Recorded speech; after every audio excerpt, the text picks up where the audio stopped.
The sky looks so pretty today. Oh my God. It's so beautiful. So beautiful. It's eclipse. Oh my God. New beginning. So beautiful. Hi. Today's session is going to be slightly personal. Very intuitive, very intuitive session today. It is like not planned, very intuitive. I wanted to share something that happened today. Today has been a very wonderful day, a very insightful day. I'm a little bit into numerology. So today I sat upon to check Dr. Joe Dispenza's life path number. Very random, I know, very random, right? I just do it sometimes. And it came out to be 7. And I was so delighted. I was so overjoyed. Okay, my life path number is 7, right? And I was like, oh my God, yes, yes, yes, yes, yes, yes, yes, exactly. This is it. This is it. Of course it is 7.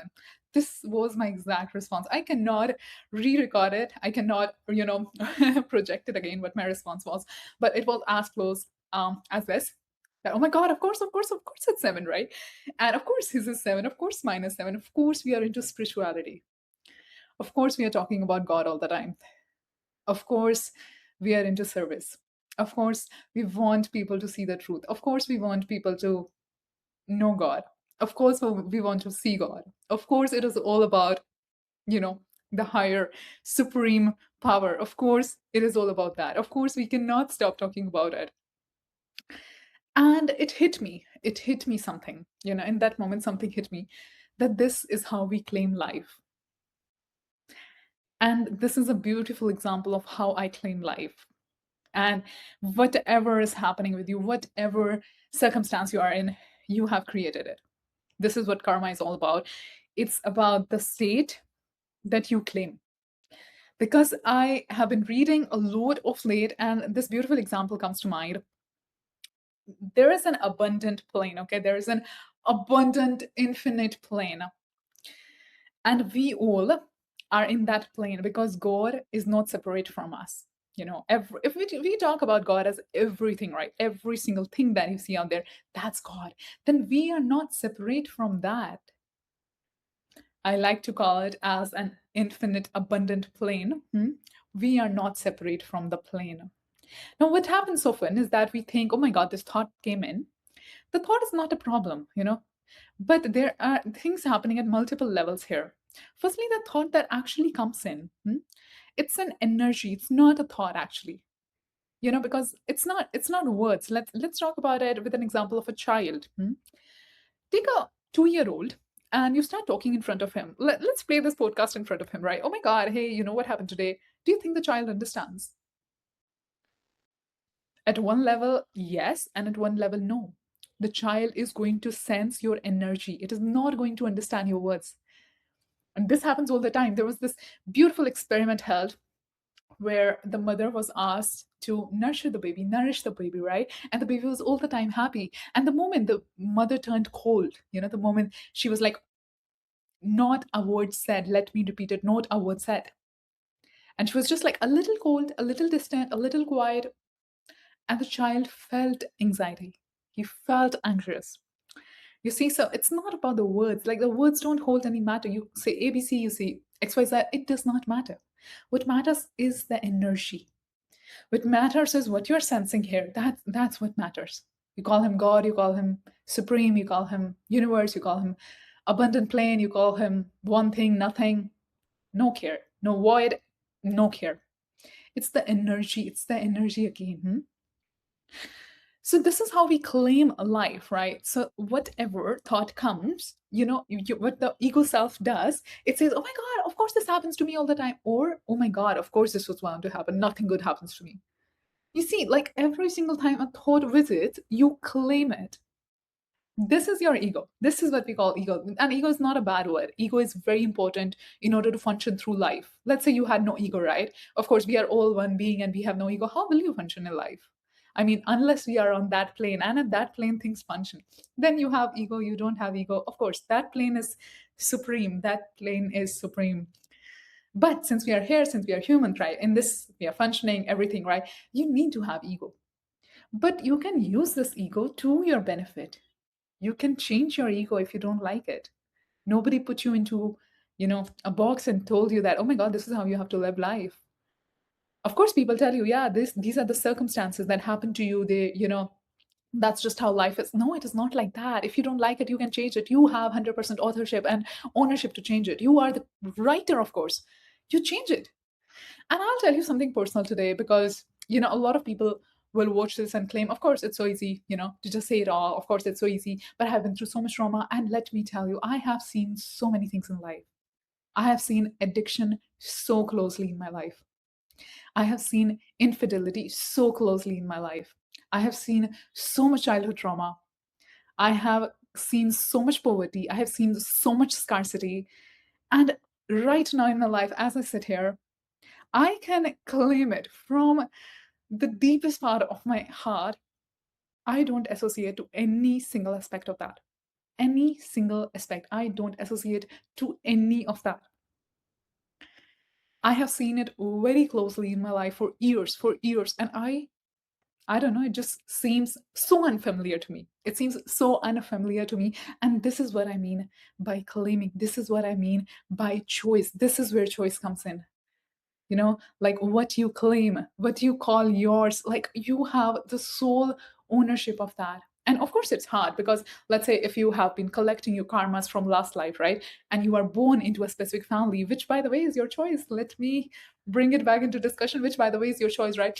So everything actually happening is pre-decided by you, right? So the early life has been decided how you react to it. Because let's say as a child, right, we don't have a formed like brain formed sense of separateness. We don't have that, right? As children, until we grow up, we don't have a sense of separateness. We are still attached. So we don't have much role to play in that because any threat that happens to the environment happens to us. But as we mature, as we grow, right, this consciousness has been given to us to reflect, to see, to know what you want to claim. So if you come from poverty and you keep telling yourself, oh my God, I'm so poor. Oh my God, there are no jobs out there. Oh my God, unemployment is like so high out there. Oh my God, nobody's paying salaries. Oh my God, nobody can pay me, right? I'll have to work so much. Job environment is so, you are going to meet exactly that because you're resonating with it, you believe in it. Like this example that I just told you about Joe Dispenza, right? Like I honestly don't need an external proof to tell me that I'm going to do this because I deep down know in my heart that this is what calls me. Because the moment I talk about spirituality, the moment I talk about expansion, the moment I talk about God, I light up. You cannot hold that back from me. I'll keep revisiting this topic. I will keep revisiting the topic of soul expansion, like going up. I will just keep talking about that. Nobody can stop me from that because it is deeply rooted in my heart. So I don't really need an external reference or like confirmation or validation to tell me that, oh my God, this is what you're going to do. But when it happens, I claim it. And the joy that I feel in that moment, the joy that I feel in that moment is like beyond, and it pushes me to work hard. It pushes me to claim it faster. It pushes me to see it faster. These are just signs that are already created inside. I already have this picture in my head that I know what I'm doing. I already have this sense, this deep belief, this self-talk every single day in my life that where I know what I'm doing, I know it. And every time it happens on the external, I claim it. I claim it that yes, this is meant for me. Of course, this is meant for me. And this is why your inner narrative is so important, my love. It is so important that you choose the words that you are speaking to yourself. Because let me tell you, I have been so closely involved with somebody who was, oh my God, another example comes into place. Oh my God, this is so beautiful, right? So I just okay, let's talk about this. This is a beautiful topic. This is just flowing through. Let's talk about this. So I heard a very religious person. Hmm, I'm going to share an anecdote with you. What happened with this religious person? So this religious person, like we were having a conversation about somebody who is spiritual, and we just talked about how this person has, a very high-end private material with him. And the first comment that I heard from this religious person was, "Oh my God, if you're spiritual, like, doesn't it contradict everything you're doing? Like, you are having so much money, you're having so much money, you are owning what? A private thing. And then at the same time, you're talking about spirituality and like materialism. Like, doesn't make sense, right? Like, you are just like counter, like, it's counterproductive, but that's not true. And let me invite you back into why. See, the moment you see God, the moment you truly see God, the moment you decode this puzzle, you close your eyes and you name it and it is there. Like a beautiful thing comes to mind, kun faya kun. If you Google the translation, it means be and it became. You know, this is God. This is God. You say this and this is. This isness, this power of creation, this power of isness, that is the power of God. And the moment you meet your real God, the moment you meet your real God, you nothing can stop you. You say it and it happens. That's how it is. That's how it is in that world. You know, that's how it is in that world. And this idea, this conditioning, I can clearly see that person struggling with poverty because this conditioning that religious, like entities, religious beliefs have done upon us, that if you are spiritual, if you are God loving person, or if you're a kind person, oh my God, how can you have money? Oh my God, I want to slap some people on the face. Okay, that was a little extreme, but at the same time, that's not true, my love, because this is again a conditioned response, that you see money as bad, that you see, because this happens often when you only see money in specific people's hand. And this person, let's talk a little about that, right? The kind of people that he saw growing up as rich, were all bad people, people who have control issues, people who control their money, hide their money, do tax frauds, let's say, right? So all the people who use money for negative purposes. And let me tell you, you can have a lot of money and you still will not be content. So money and the state of abundance, right? They are at the same time the same thing, and at the same time different things, because the state of abundance is there regardless of the money. You have money, you don't have money, the state of abundance is there. There is no going off the state. You can be broke as hell, you can be rich as a billionaire. This state is there. But what happens when people only gather money? They're definitely not content. You will see it all the time. So I want you to understand your idea of money beliefs, right? What do you think about money? When you think about money, right? Who comes to mind? Who is this rich person that you have seen growing up, maybe, right? Who had a lot of money, and what impression did you gather of them? Did they look like very decent, helping, kind, loving, generous people, who are always there for you, who use money for growth, expansion, employment? Or do you see money under hands of people who have made it or earned it through wrong paths, who bring toxicity into their home environments, who do not have love in their hearts? And this is a very important thing, because if you watch that, then you may have a subconscious belief and a block that money is bad. But money is not truly bad. Money is like beautiful. It is just a tool. It is not good, it is not bad, it's just a tool, right? And let me tell you, it's only going to amplify what you are. And if you have this subconscious block that money is bad, oh my God, what do I even need money for, right? If you tell me, oh my God, I don't even need money, or like I have this, what's the need for it? Then you are again like not listening to your higher self, because you have a purpose on life. Love, you have a purpose on life. Everybody's here on this earth plane to serve. We are all here to serve. It is our job, it is our duty to serve. We want to serve. I want to serve. And you may say that, oh my God, I don't know what my service is, but you are still serving. It's just that you are unaware of it, right? So just imagine the kind of service you can do, the more service you can do when you actually have financial abundance. Hmm? So it's not money that we are seeking. We are seeking purity of heart. We are seeking the goodness. We are seeking an actual path that leads us to abundance, that abundant state that I'm so clear on. Okay, this is where I want to serve. And money will amplify that so much more, you know and this is what happens when you have grown up in households which are loving, kind, and resourceful and wealthy. So we do not want to associate money with something like evil or bad. We just want to see it as good. We don't want to have this religious conditioning that, oh my God, if you're poor, of course, like if you want to be a yogi or if you want to like be a monk, you have to leave everything. Like, I think that is the stupidest thing ever. Like a monk who sold his Ferrari, I mean, if it helped him, sure, why not? But for me, that's not how you do it. Because our master has a beautiful saying. He says, that detachment is not on the external, it's again on the inside. Let's say you detached and you went to the forest, right? For how many years? Let's say 10 years down the line. You stayed there, you lived there for the whole 10 years, right? And then what happens?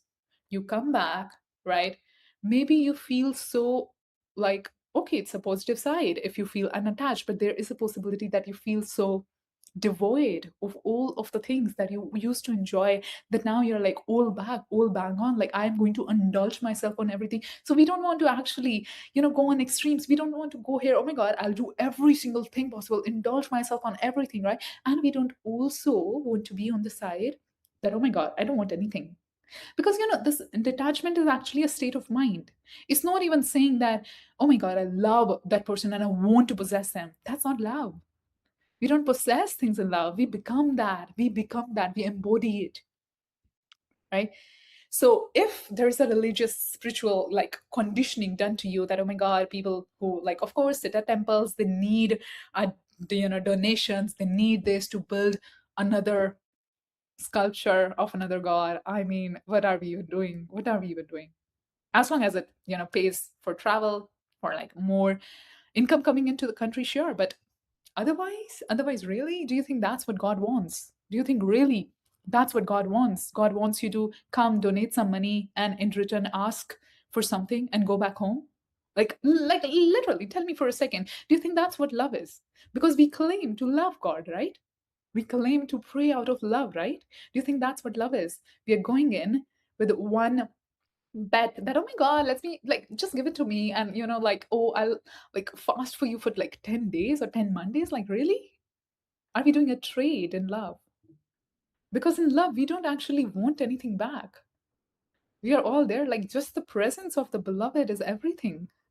Like, I literally don't need anything else, just the presence of the beloved, just this even idea that I have visualized in my head. That idea sustains me. That image that I have created, that itself sustains me, and that is the state of abundance, and that is the state of love. The state of love is not to beg. The state of love is not to trade. It is not to say, oh my god, you give me this and in return I'm going to give you this. No, that does not happen. And temple is not outside, it's not on the external. Coming back to the point of claiming, do you see everything that we spoke about in the last however many minutes, right? Everything that we spoke about has been about the inside, has been about the inside, has been about the inside. That's it. That's what we want. There's nothing on the external that you are not claiming. Everything is happening by your choice. You have an active choice. You call it karma, you want to outsource it to somebody. Oh my god, this happens to me. It is you. It is all you. Every single aspect of it is you. And it develops over time. It definitely develops over time about what you want in life. It develops with your choice. And for that, you need guts. You need guts to say that this is what I want. And you need to believe in yourself enough that you are deserving and worthy of it. So just by saying that, oh my God, I want this, some people don't even have the guts to say it out loud because they don't feel worthy enough to have it. They don't feel deserving enough to claim it. And my love, hello, we are talking about the abundant plane. You come from this abundant plane. You are a particle of this ocean. You cannot even, like, if you doubt yourself, you're doubting God. So next time, before you even say that this is far out of my reach, this is you, the abundant plane, that everything that you see, you are that. And you cannot run out of it. And it is only your ego that is limiting. It is only your ego that is limiting, because God is abundant, infinite, boundless. And we are that. And there is no possibility that is impossible. Like, everything is possible. So I want you to claim. I want you to claim. I just want you to observe for the next 24 hours. I want you to observe what you are claiming in life. Is my business going good? Oh my God, nobody really buys from me. Oh my God, this is too cheap, or is it too expensive? Oh my God, my boss always yells at me. Oh my God, I'm not happy at my job. I want you to really see what you are claiming in life. Nobody loves me. Oh my God, my childhood was so harsh. Oh my God, my husband is a crook. I just want you to claim it, and once you claim it, I want you to tell yourself what you would actually like instead. Hmm? For the longest, let's take my example, right? I have a deep belief that I was not loved enough in childhood. I was not, okay? And for the longest time, I carried that story with me. I carried that story with me. I told myself, oh my God, I was not loved, right? And what that did was it made me feel unloved. And all I was attracting is unlove, unlove, unlove, right? Because that's my deepest inner resonance. And it's just resonating with the external. And it took so long for me to understand, oh my God, this is what I am doing to myself. It's not about what happened, it's about what you are right now. Honestly, like all the timelines exist, all every single timeline exists in front of you, and what you are claiming is all on you. It's all about you. What do you want to claim? Claim it, right? So it took so long to tell me I'm so loved, I'm so deeply loved. I am so resourceful. I have so much love in my life. My mother loves me so much, right? She's always there for me. It has taken so much nourishment and positive self talk and actual belief. These are not affirmations. These are not something I tell you, oh my God, just say it. Oh, yes, say it and it will happen. No, it has to happen here. Then it will happen. If it doesn't happen here, no matter how much you speak, not going to happen. So you have to really feel how deeply loved you are to actually be loved. Next time you say, oh my God, my partner doesn't really love me, my partner cheats on me, I want you to not cheat on yourself, because you are subconsciously cheating on yourself, and that's why it is manifesting on the external. Let's take full ownership, let's take full authorship of our life, and let's actually create from here. Everything that I demand, I have already claimed it. And when it happens on the external, I'm just overjoyed. I'm just so overjoyed that, oh my God, this is, I knew it. I'm not even going to say, oh, finally it happened, because for me, it already happened. And I'm just going to like claim it now by saying, yes, of course, it was all meant to be. Because I wrote it. I wrote it already. Oh my God, what a session. Thank you. Thank you so much for joining me today.